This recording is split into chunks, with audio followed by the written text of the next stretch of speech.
The absolute chokehold that Canadian TV shows had on me as an Australian child growing up was unparalleled. Stoked, Detentionaire, Total Drama, and all its various spin-offs. I don't know how they did it, but these shows were always my favourites, especially when the alternative was something utterly terrifying like Trapped. That show was genuinely terrifying, and I really thought those kids were going to get stuck there forever. Time to talk about the best Canadian TV shows my little Australian self loved. Total Drama. Total Drama was apparently a bit too scandalous for me to be watching as a child, according to my mum, but I had to find out who was going to get voted off that episode.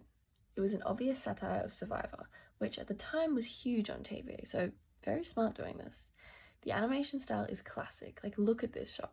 I've always loved how expressive they were, although I did not love how much vomit I saw, but that's besides the point. A basic plot overview if you'd forgotten. 22 teens signed up for a reality TV show and ended up here at Camp Wawanakwa.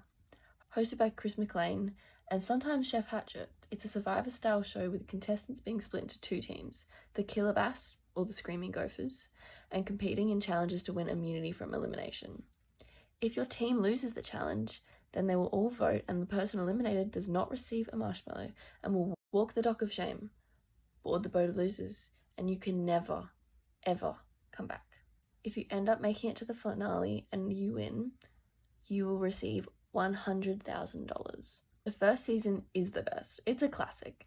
I think my favourite characters are either Heather because she's so unbelievably awful or Owen because he's an angel. They did something kind of impressive with Owen's character by making him like really likeable but also really nice. Like there was a very fine line and they did not cross it. I really liked Owen. Also, I didn't realise that this show was Canadian till a lot longer than I'd like to admit, and the fact that Owen exclusively wears a shirt with a maple leaf on it maybe should have told me that, but I was not watching TV because I was smart. Another thing that makes the show unique, maybe not unique, that might not be the right word, but just more watchable, is the character designs and their clothing. It makes so much sense for all of their characters. Like when you know the character, their outfits and everything like that really fits. All of their character designs are so different, yet the style stays seamless. I love the way that they dress the characters. I think Bridget was my favourite, even though it's very basic. Also, looking up the character descriptions on Total Drama Wiki, which I didn't know was a thing, but I'm very thankful for existing, is so funny. Like, Ezekiel is the homeschooled guy. Then we have the female bully, the psycho hose beast, whatever that means. The eye candy? Okay, I feel like maybe that was okay in like 2007, but I feel like maybe, maybe not, guys. Maybe not. The episode's plots are so good. Like, what happened to kids' TV? Seriously, besides Bluey, obviously. My favourite episode was Hook, Line and Screamer, where the contestants whose teams have now disbanded have to survive a quote-unquote real horror movie. They're not sure if it's real or not because Chris and Chef have fled the island, but that was all to set up a surveillance area. There's a fake psycho killer that is catching all of them one by one by using the classic horror tropes like the person going off by themselves or the couple making out. And at the end, it's just Duncan and Gwen left, but then the challenge flips on its head when Gwen, the emo goth girl, encounters a real serial killer, but she thinks it's all part of the stunt and starts roasting his dentist and then attacks him and then wins invincibility for beating up a real-life serial killer. On to the next season, Total Drama Action. Super cool. It was all TV and movie themed. The talking head and a makeup chair, the challenges were all movie themed. Even the voting off ceremony was a mock Oscars, where if you didn't receive a Golden Chris Award, you walk the walk of shame and ride the limousine. I can tell they had so much fun with this season. The episode names are so perfect. The Chef Shank Redemption and the Princess Pride. This season's good. I like it. I think it's clever and it's enjoyable. But one of my favourite seasons is the third season, Total Drama World Tour. This season, Chris has found a plane and the contestants will travel around the world competing in challenges, but also singing because that's in the contract, and if you don't, you will be voted off. Some of these songs are actually bangers and complete earworms. Like, top 3 songs gonna be I'm Gonna Make It, I'm Sorry, or Changing the Guard Mix. They changed the name of that to keep it like PG. Also, most importantly, this season introduces the best villain, Alejandro. I don't know if I'm saying that right. I can't say it without being embarrassing. Alejandro, that's how he says it. Who they say makes Heather look nice, which is impressive. It also allows for enemies to lovers. Alejandro and Heather, the power couple that no one needed but me. The ongoing joke of Owen calling Alejandro Al also, and it just chipping away at him until he completely snaps and loses it, always makes me laugh a little bit. In this season, I think the best episode, or like my favourite one, was I don't know how to say that, or Drumheller? I'm not actually sure how to say that. Where the contestants have to dig up dinosaur bones and build their own dinosaurs. Heather makes a Chrysosaur and obviously wins because Chris's head is massive.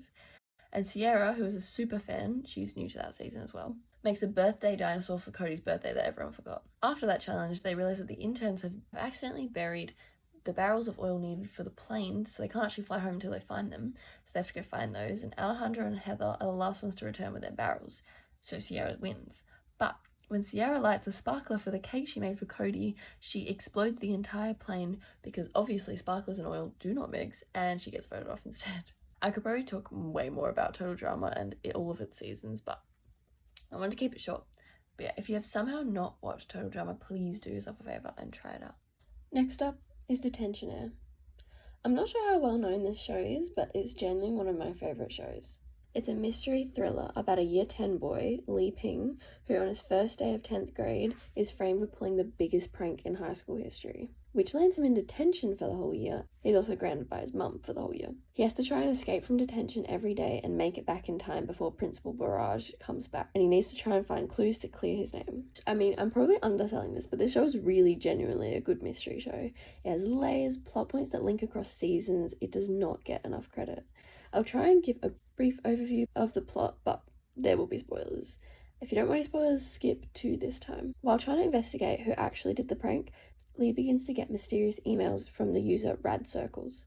These emails lead him eventually to find hidden tunnels underneath the school, where there are things like robotic hazmat cleaners and an ancient red tasselworm, which actually helps Lee with his quest. He discovers small pieces of the prank in question, finding that the music that was played during the prank brainwashed people, and that this brainwashing was being done down in the mystery tunnels underneath the school. I love this show because of the mystery and the fact that it extends over multiple seasons.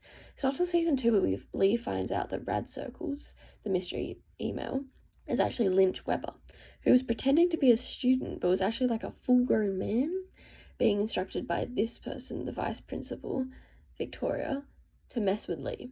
There are many more things that happen in this show, and I don't want to talk about them too much because maybe I'll do a deep dive into it, but it is genuinely such a good show, and I would 100% recommend watching it. It's definitely worth it.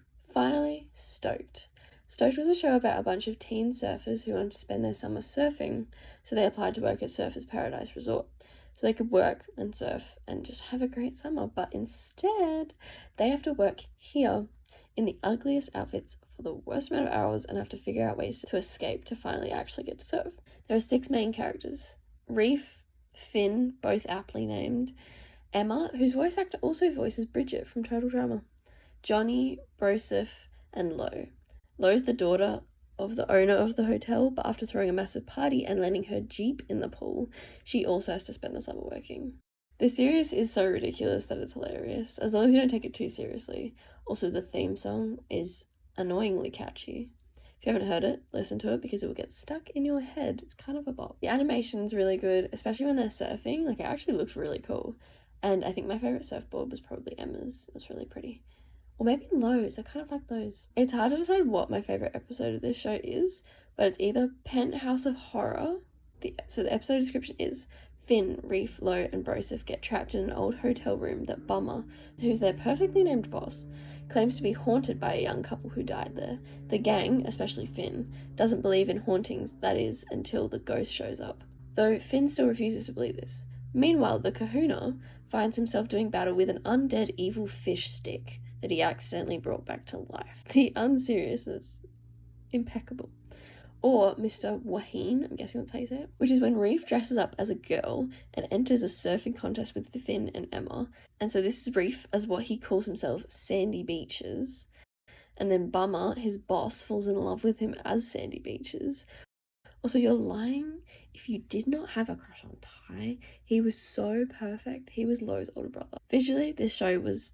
I loved watching this show. It was so silly, and the beaches were really nice. Especially they're a secret beach called The Office, I think. And it was so nice to look at. Anyway, those are my 3 favourite Canadian shows that shaped me. Embarrassing to say.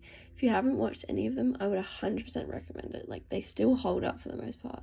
Anyway, let me know what your favourite shows are, and thank you for watching.